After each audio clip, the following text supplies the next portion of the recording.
Hello বন্ধুরা, আমি সুবর্ণা। আজকে চলে এসেছি নতুন একটা ভিডিও নিয়ে। আজকে ছিল দুটো ব্রাইড আমার। তো আমার ফার্স্ট ব্রাইডের লোকেশনে আমি পৌঁছে গেছি। এটা ছিল বালিঘাইতে। আর ওখানে দেখো ওর একটা খুব মিষ্টি ফটো দেখেছি, যেটা তোমাদের সাথে শেয়ার করলাম। ওকে কী ভালো লাগছিল দেখতে।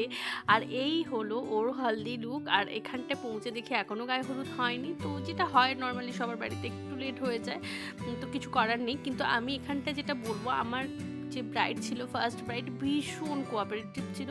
ও এত মানে বাড়ির লোককেও তাড়াহুড়ো করছিল যে তাড়াতাড়ি করো, ফটোগ্রাফারদেরকেও দাদাদেরকেও বলছিল একটু তাড়াতাড়ি করো।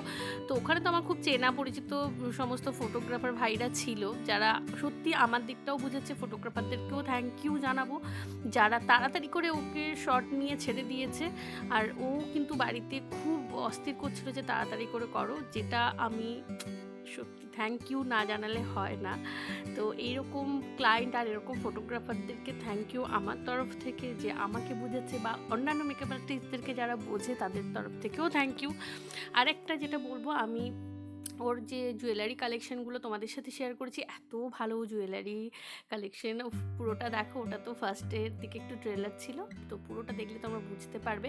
আর কারা কারা আছো আমার মতো, যে এই দেখো ওর মানে উইথাউট জুয়েলারিতে ওর ফেসটা এত ভালো লাগছিল যে আমি বললাম না ওই রকম ভিডিওটা নেই।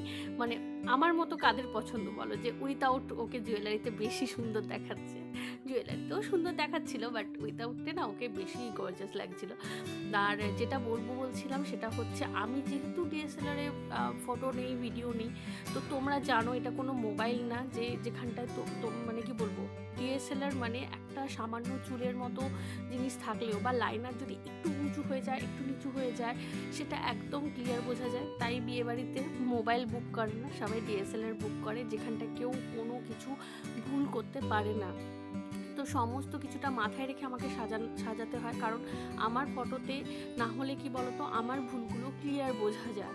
তো যেটা মোবাইলে বোঝা যায় না, কোনো মোবাইল না, আইফোনও এত ডিটেক্ট করতে পারে না যতটা তোমার ডিএসএলআর ডিটেক্ট করে। তাহলে তো বিয়েবাড়িতে সবাই আইফোন বুক করতো, কোনো ফটোগ্রাফার বুক করতো না।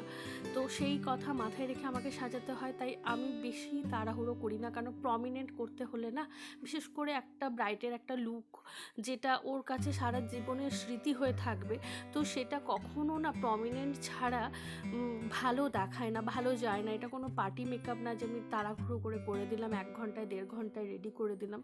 তো এই ছিল আমার ব্রাইডের ফাইনাল লুক। তোমরা কিন্তু জানাতে ভুলবে না। আর থ্যাংক ইউ সবাইকে, আমার ভিউয়ার্সদেরকেও, যে এত ভালো